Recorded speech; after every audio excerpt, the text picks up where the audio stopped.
Good morning, my dear students. Good morning, sir. How are you? Fine, sir. Okay, today we shall talk about phonetics.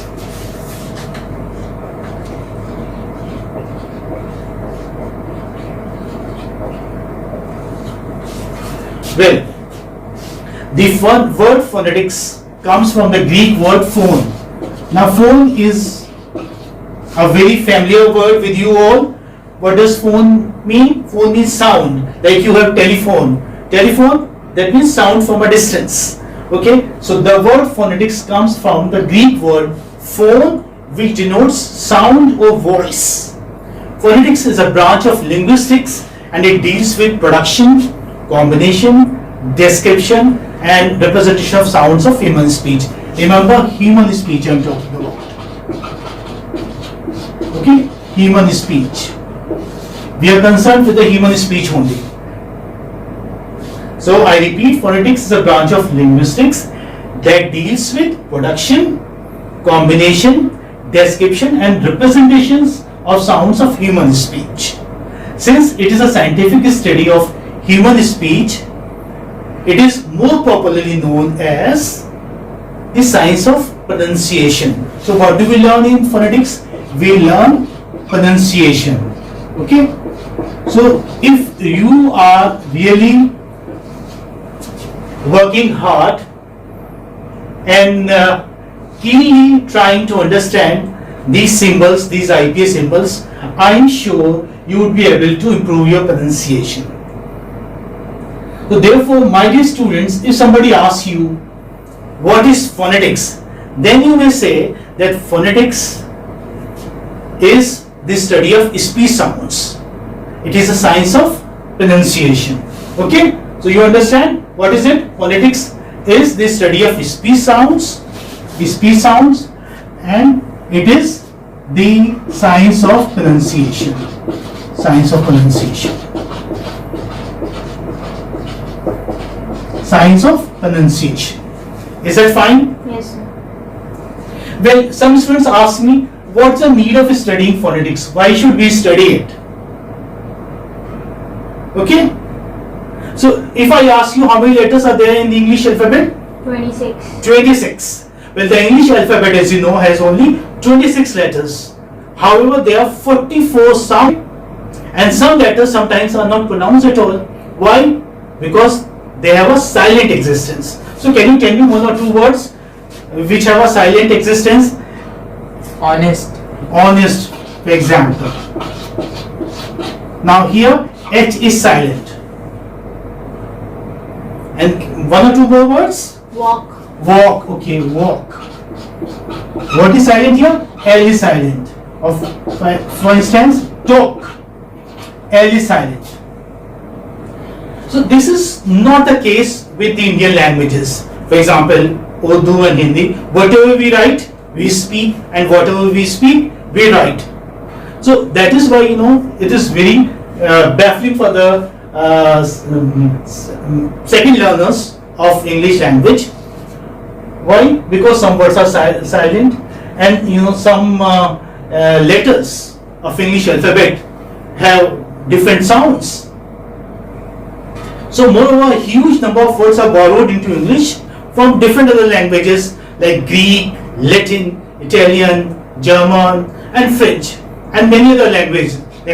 You already done borrowing, so you know that many words have come from different languages of the world into English.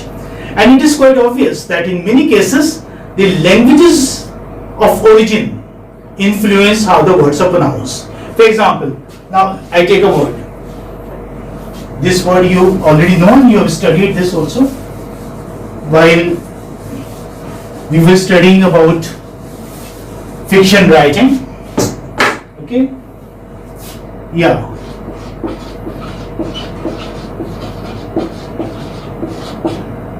Now this would be, the spelling would be very baffling for an Indian student or for any second learner of English language, a non-native learner I mean.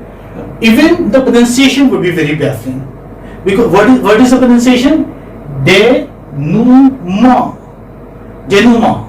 How do we describe it? We describe it Nu, Ma. This is how it is described. Denouement.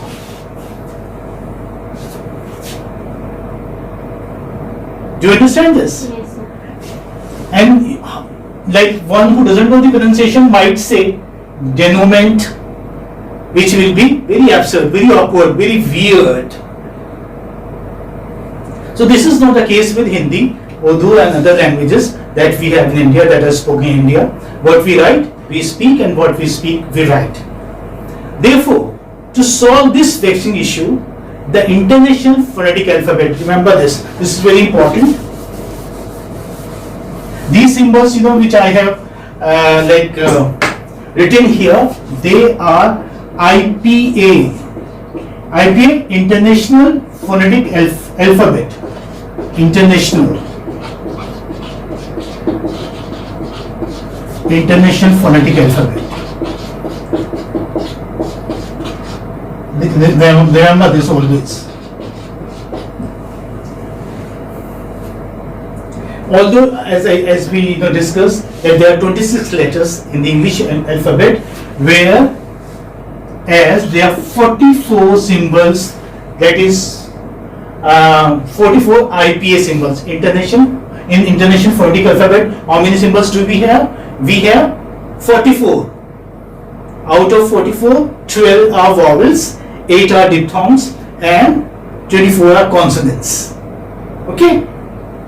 So therefore, to solve this vexing issue, vexing, why? It is vexing and it's baffling, it's confusing, it's puzzling for the Indian students or for the second learners of English language. IPA has evolved these 44 symbols or sounds.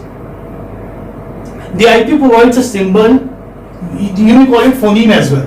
Phoneme, these symbols, they are called as phoneme also. Okay? So these phoneme for each sound, so the correct pronunciation can be written or printed in dictionaries. And accurate knowledge of IPA symbols help in decoding words and pronouncing them correctly. Okay, if you know these IPA symbols, you would be able to you would know how to pronounce it correctly, how to write it correctly, how to spell it correctly. If you do not have any knowledge of these symbols, I am sorry, you won't be able to speak with the right pronunciation. Now, these days, most of us, in India, English has become a very common language. Every third person knows how to speak English. Educated person I am talking about. But their pronunciation is very weird. Why is it? Because they are not familiar with these symbols. So once you have mastered these symbols, you would be able to speak English in a better way, with right pronunciation, with right accent. So this is the purpose of this video. Now here, I have made a diagram. This is a diagram for tongue, you can say. Okay?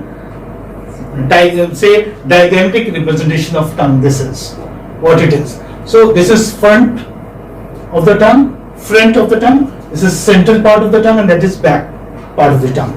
This is closed, okay, and this is half closed, this is half open, and this is open, and same is there, open, half closed, and close. So these symbols that you see here, these vowels, what are these?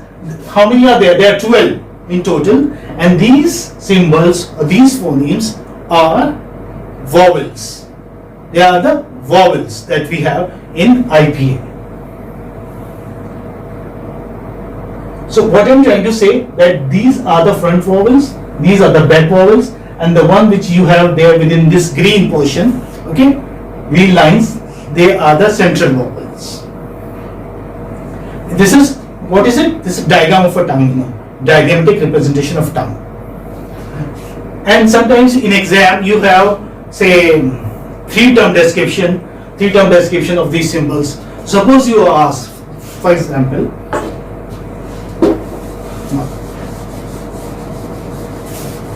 if you don't understand anything, please do not hesitate to ask, because this is like mathematics. If you know the symbols, if you know how to transcribe words correctly, if you know how to pronounce or if you know how to spell, you get 100% marks. And if you don't know, then what happens? You score very poor marks. So there are two extremes. Either you get 80% marks or 40% marks.